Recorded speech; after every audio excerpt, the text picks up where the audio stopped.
Imagine waking up in a world with no books, no internet, no doctors. There isn't even a word for biology. You know how to make fire. You know how to knap a sharp stone tool.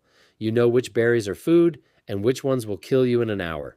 But there's one mystery you can't explain. Where do babies actually come from?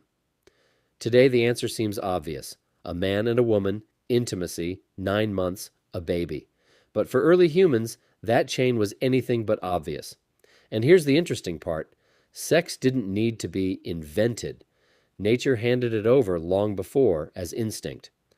Millions of years before Homo sapiens existed, animals were already mating and reproducing. Our ancestors inherited that behavior long before they ever thought about it. Nobody sat around a fire and said, "All right, today we figure out how to keep the species going." People simply felt attraction, and then in some women, a belly started to grow. That's where the real mystery begins. Picture an early woman. She'd been with a man. A day passes, nothing. A week passes, nothing. A month passes, and she notices her period has stopped. Then her belly grows. Then she feels movement inside. And 9 months later, a baby. Between cause and result, almost a year.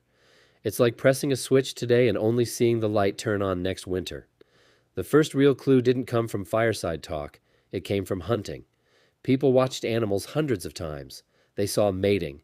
They saw females give birth afterward. In goats, deer, dogs, the cycle is shorter and more obvious than in humans. The pattern was hard to miss. But applying that lesson to themselves was harder. Not every encounter led to pregnancy.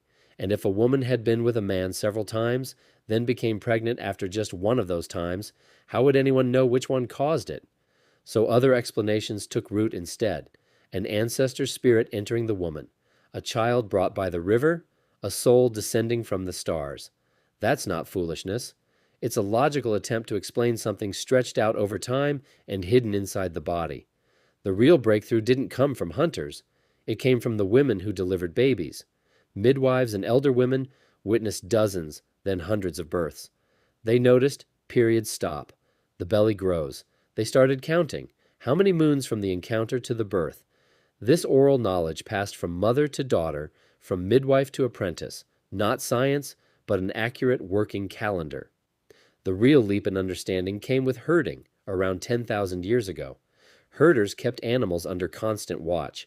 They knew exactly when mating happened, and saw exactly what followed.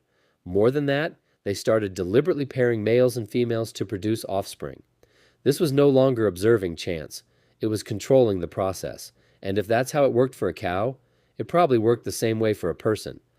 The father's role stayed a matter of debate for a long time. Some cultures believed only the woman created the child, and the man had nothing to do with it. Others believed the woman was merely a vessel, and the entire child came from the man. The understanding that both parents contribute formed slowly and differently across different parts of the world.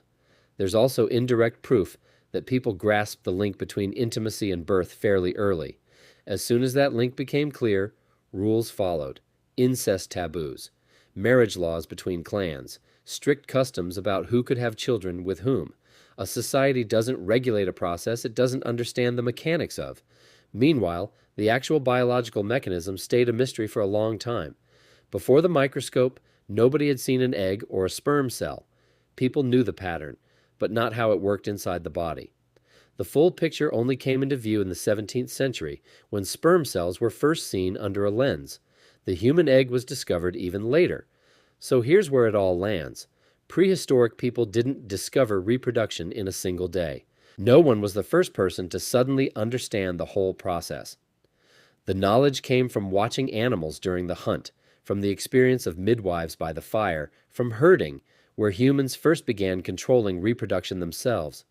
People knew how to keep their line going thousands of years before they understood why it worked. They knew nothing of cells or DNA, but they knew how to observe, remember, and pass it on. And that's how one of the most important patterns in human history came together.